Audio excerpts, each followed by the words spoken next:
Teddy Snowden warns the free world that the NSA are days away from taking over the internet. And I just don't like that. Bitcoin, crypto, morning tea. Hey. Good morning, everybody. My name's pianomattyb. That is Scaramucci's. This is your morning tea. A brief glimpse in the crypto markets, where the sun's shining, where the winds blow. All the humble opinion of this piano Zamboni bringing the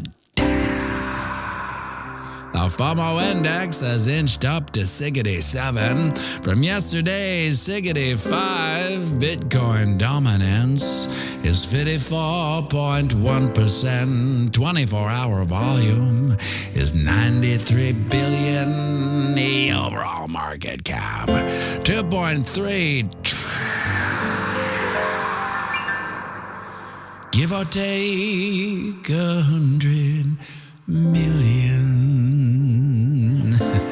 Well, have we hit the calm before the storm? The slow lulling back to sleep of the Bitcoin market.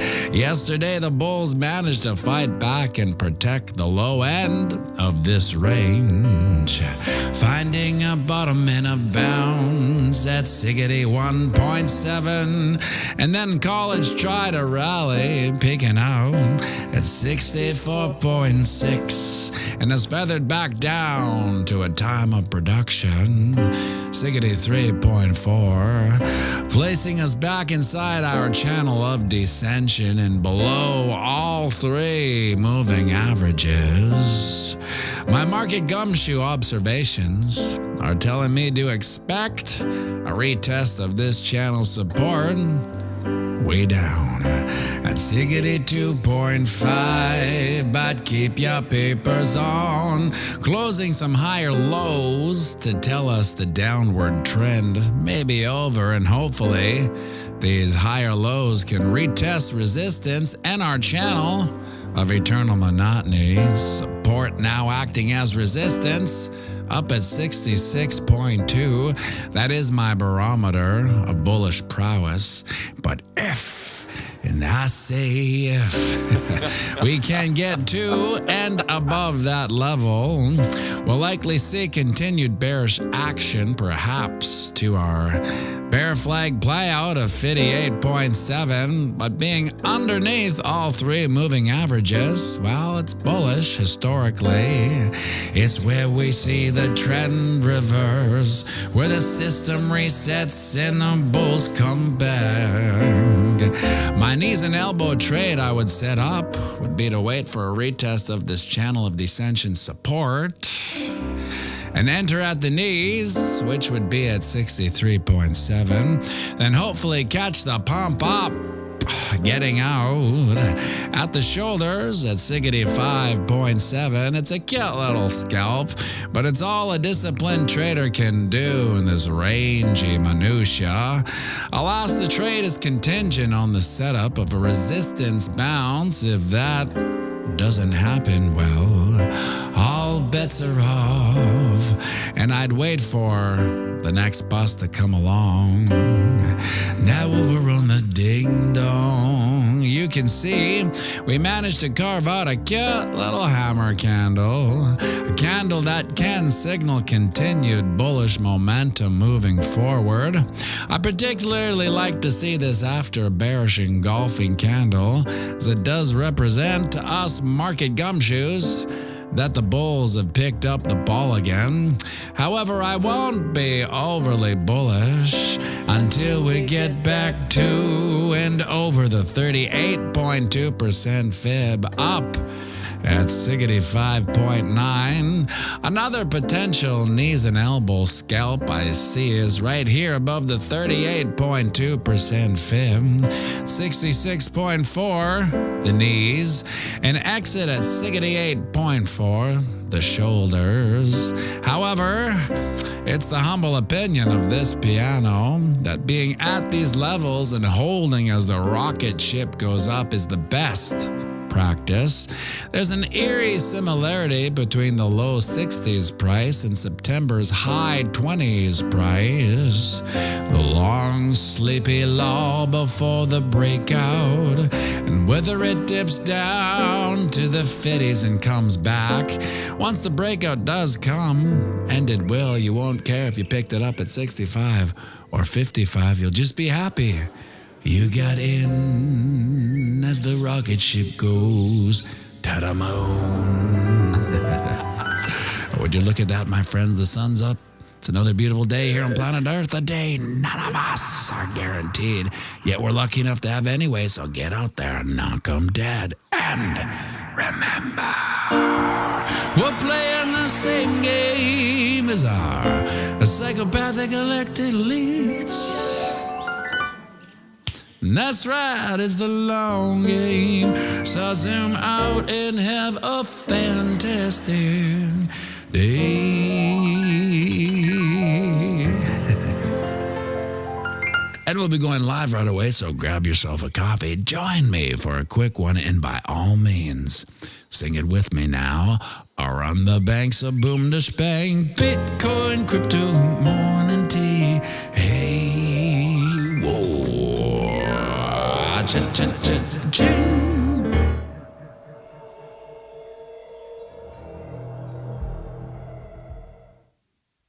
I was thinking yesterday as I was driving to the squash club to play squash. I remember a day when I never thought of economics. Never. It was the farthest thing from my brain. It just didn't exist in my mind. There was a window of time. Of course, the reason why I think that is because now it seems like it's literally the only thing I have on my mind. From the second I wake up to the second I go to bed, I'm constantly thinking about everything, economically speaking, from the macro, Austrian economics, gold, and then, of course, Bitcoin. And I've never been this deep in economic, drowning in the macroeconomics of the world in my whole life. Now, even when I was trading currency 10, 15 years ago, I was more like a weird weighted fighter in a C card. You know, I did the 5-minute scalp on the Euro US. It's not for the faint of heart, but I was almost secluded in my island. It was a specialty kind of trading. And I didn't really have, I learned it on common knowledge on the banking system, how money works, of course, but that was before. I needed that in my engine in order to do it. And so I wasn't really that highly involved with the macro aspect because I was on the 5-minute chart. It was really just a scalping machine. That's why I added those two little knees and elbow scalps. That's what I would normally do back in the day. Of course, now I just lock and hold. It's the best policy.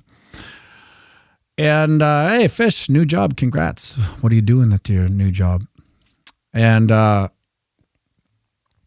was I talking about? Oh yeah, the scalping. Yeah. So I was. Every time I look at my mom always says, why don't you look at the comments more? I'm like, I do, but I have to just zen the comments. I can't really look at them or else I get thrown off as to what I'm thinking about, even though what I'm thinking about doesn't necessarily mean anything.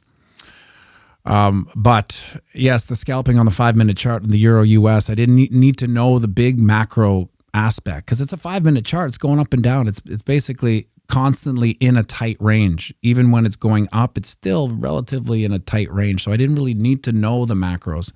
Now, Jesus, I'm just drowning in macros. I constantly think about it. I'm never not thinking about it. I'm never really not talking about it because the conversations I have are so limited to growing weed. Nice fish. I should have known. The conversations I do have are always limited to economics because, as you know, birds of a feather flock together. Most of the people that I play squash with are into Bitcoin, the pro at least, Jimmy. He's the Solana bull. So we basically just play squash and then talk about the markets, and then I go home, and then Mad Faded Baby sounds like high stress living in 5-minute charts. It's actually not, because it's almost like a busy street catching buses. So when the difference between the 4-hour chart and the daily chart, I put 2 knees and elbows scalps, right? They'll both play out. It's inevitable in a bull market. So, I mean, it's not like it's rocket science, but the difference between the two are just obviously takes longer for the daily to play out. Of course, it could always happen in 4 hours, but the 5-minute chart, you have your support and resistance and your fibs, and you're just getting in and out. Like some of my trades on the 5-minute chart were literally boom, executed, boom, gone, done that fast.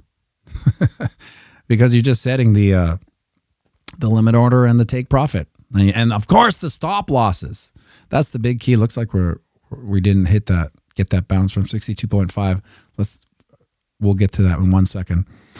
But of course I forgot what I was talking about. Yeah, so you have the support and resistance and the Fibonacci's on the 5-hour chart. It's just all like inception down. I wasn't looking for, and if you missed it, well, you just waited for another setup. It wasn't like the daily chart. So when we go to the daily chart, that knees and elbow thing, that's a setup that you'd have to wait for. And so you are actually in the weeds waiting, and then the trade executes, then you're waiting for the trade to take profit, or the stop loss, of course. But if you were to do a trade here without leverage, I mean, you're just kind of trying to, let's say you took the trade at 63.7 and you got out at 65.7. You didn't have any leverage. Well, you're just looking for a $2,000 gain based on a whole coin type of trade. We'll take a look at what that percentage is in a second. But yeah, so the 5-hour chart, there's trades coming at you all the time. That's why you can get good at scalping on a low time frame currency trading. And again, I don't recommend trading for anyone who hasn't put in 10,000 hours and $10,000. Because you can trade on a dummy account, paper trading, 10,000 hours, you can. But until it's your money, there's a whole different thing. The game changes when it's real money. Everything that you thought, you probably took a lot of trades on a dummy account, thinking, that's close enough. It's not completely confluent with my setups, but it's close enough. Boom, liquidated. But then again, the 10,000 hours on the dummy account is probably the minimum you need to start trading with real cash. And then there's another $10,000 hours in cash, real money, and probably $10,000 in loss. It's one of the things that people don't really contemplate is the losses that you're going to take as a new trader. That's why I don't suggest it. You're either brought up in it early, and you get those 10 years in your early 20s or your 30s or even your 40s, and you come to terms with the loss, but at this stage in the game, and this stage in the bull market, you're either a completely pro trader ready to snipe the bull market, obviously, or you could be a complete kamikaze and you're shorting a bull market, which is a whole different level of insanity. Or you just got your position in lock and hold. So when I said on the video that this reminds me of the September lulls, in September, because of the lulls, we basically were in an all summer long lull in the 20s. I don't know if you remember that, because as human beings, and particularly as males, we forget. Good or bad. Something horrible happens in September. What? I don't remember. You don't remember what happened in September? The whole market tanked and we sat there at 25K. Did we? I don't remember that. I remember. Yeah, it was horrible. Really, it was horrible. I don't remember it. That's the beauty of humans. We just we forget. We forget the bad things. That's why we keep on keeping on. Carl Elder lost more than 10K trading, sadly to say, but it made me a better trader. I buy and hold mostly now. I just trade now to curb my gambling itch. Yeah, I mean, if you ask any real trader, the first thing you want to hear from any experienced trader is his losses or her losses, right? When you hear these percentage of winnings that are high, that's a red flag. I mean, you have to be, the first thing about trading is knowing to be humble and accepting that you're going to lose some. It's just part of the game. You're going to lose. Now, if you have an appetite for risk, you may lose more. But I don't think people have an appetite for risk at this point in the game. Get your position in, lock and hold, rocket ship, to the moon. Now, this is that 4-hour chart snipe. And usually, I don't suggest sniping this trade, but it's an example of how I traded the 5-minute chart. Knees. Here are the knees, 63.3-ish, I guess.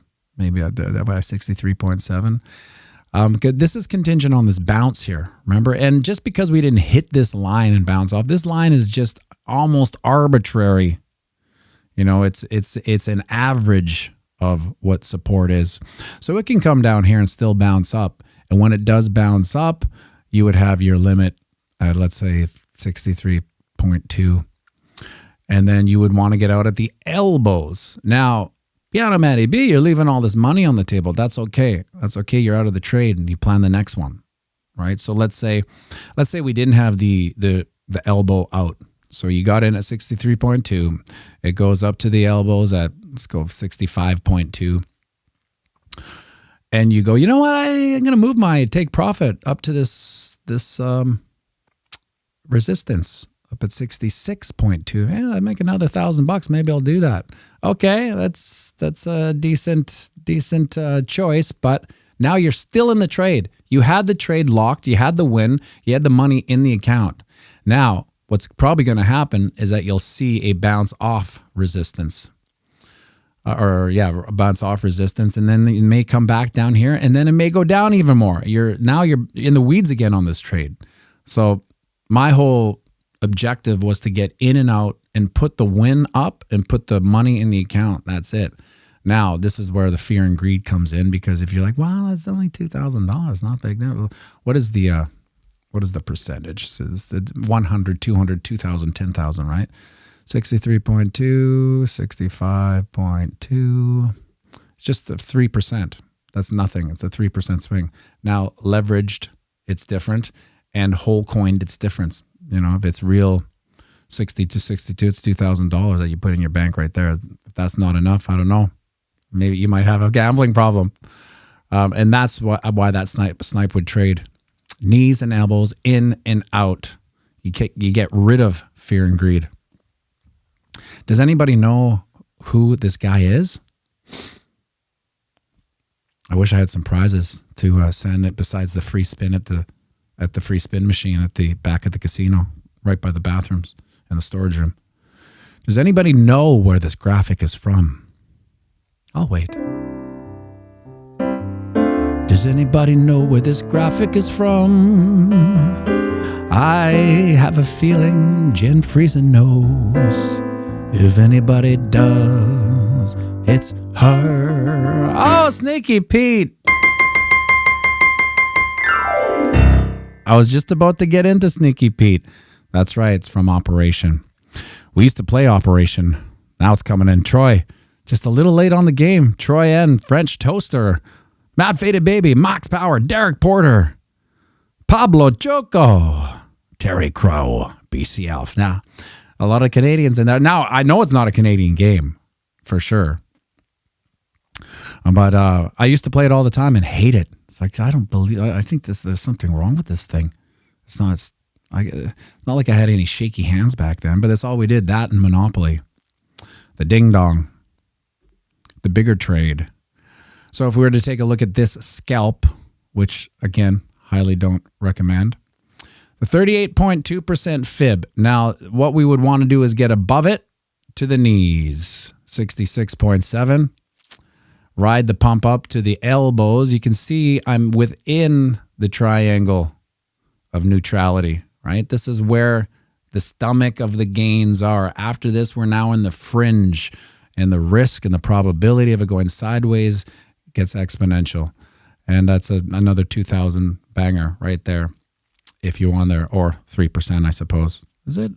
Yeah, something like that. Close. And the 3%, Matty, I'm not even going to get out of bed. At least it's 100%, or at least the 2x for sure. I hear you. That's why we just lock and hold. Sneaky Pete vaporizers. That game was impossible, or I just suck at it. Yeah, it was weird because was it battery powered? Yeah, I think it was battery powered. Squeaky McGee, I don't know if you adjusted something, but the ad interruptions have been much better lately. I don't know. I mean, there's one thing I can do. It says, let us choose, turn on or dismiss. I've always dismissed it. So now I don't know what the rhythm is or how they do it. It's out of my hands, so to speak. I just let them do it. And usually once we get a super chat, I just demonetize it anyway. So anyone on the replay doesn't have to watch it, because really at this stage in the game, the level of this channel, the monetization is negligible. It's heartbreaking. It's like $1 an hour, something like that. And then it just dies. Like you guys see the video, it'll has a day life, like a shelf life of a day. And then once it kind of peaks out, it's done. That's why I find a lot of the other videos, it's bizarre how some of them peak out. That a Bohemian Rhapsody video I put out with Kyle and I doing it with the crowd singing. It was doing really well. It was like, I thought maybe it would gain some traction into the higher numbers. And then at 1,600, boom, just stopped dead. So I do believe, speaking of gambling itch, that this is YouTube, the algorithm itself is a gambling type of thing. I've actually been doing the craziest experiment that you guys are probably catching on to. I have an AI program that will cut up this live thing. So I upload this live. It'll cut up into what it thinks is the best, most viral aspects of the video, however that is, right? And then it also has a virality title maker, AI. So I just let that roll, and it goes to the internet and just picks out titles. So you can see my titles on my shorts. They don't even correspond usually. Like some say, one said Joe Rogan, Homer Simpson's real voice. All those things are AI, right? And so it just goes to show what's more important. This title, Johnny December, member for 8 months, pianomattyb, OG, beauty of a morning down on the island. Glad I'm not in Dubai right now. Well, let's hope that they don't start seeding those clouds in Belize there. Good morning, Johnny. Thanks for tuning in. Bruce Mai, so that's what those shorts are. Yeah, so they're just, I let the AI do the titling, and but they have nothing to do with the short content. However, some do well, some don't. So is it all in the title? Because there's no picture on my, speaking of shorts, look who it is. Oh, someone didn't even get dressed for school. I did. Did you? I'm going to get dressed after. You're going to get dressed after? Oh, I see. Oh. Well, yeah, XRP A11Y. I wondered, since some of the cuts were pretty bizarre. Yeah, I don't even edit the cuts. Like, I won't even look at what they do, like what the machine or the AI does. I'll just be like, okay, let's send it out. Because I don't like shorts. However, no, it's not a YouTube tool. It's a separate program. I can't remember. I don't really want to endorse it because I think it's kind of a scam, in the sense that, you talented tootsies put on the reverb, in the scam that it doesn't really pertain, it doesn't have any continuity to the theme, or I don't particularly think that the content is that viral. But what again, what do I know, Duke? What does your dad know about YouTube? Nothing. Because I wasn't singing. I'm gonna wait for your reverb, the sweet reverb for your sweet little voice. Okay, Duke. Let's Jeez. Oh, I know. Smart Cookie. This is the song that Duke and I wrote, and he sang. It's on the album Smart Cookie.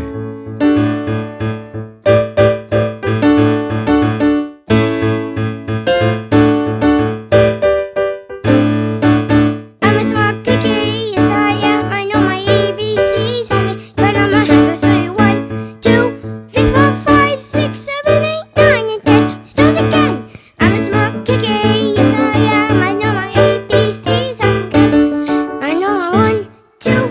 3, 4, 5, 6, 7, 8, 9, and 10.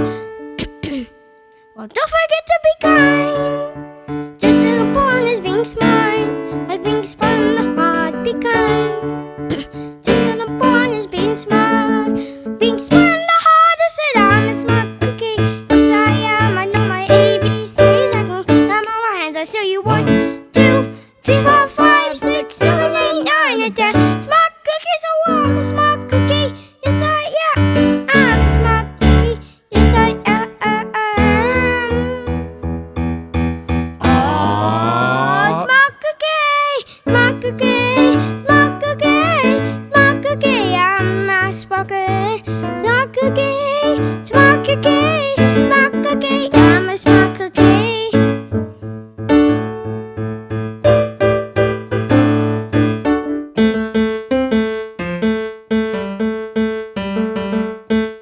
Wait a second. Hold on. This piano isn't on, is it? Play it? Oh, you little dickens. Well, good job, buddy. You managed to play that entire song without the piano on. Okay, let's sing them out, buddy. All right, Doug. We're playing the same game as all acrobats and collected our lids. That's right, it's a long game. So zoom up and have a fantastic day. On the banks of boom to spank. Bitcoin, crypto, money, Well, Duke, it's one thing to be able to play the piano. It's another thing to be able... Oh, see you later. He's out. It's another to be able to sing and play piano. And then it's a third thing to be able to sing and play piano with the piano not even being on. I find that one of the most bizarre things that he can do, because God knows I could not do that ever. It'd be so hard. Well, ladies and gentlemen, thank you for tuning in to the morning stream.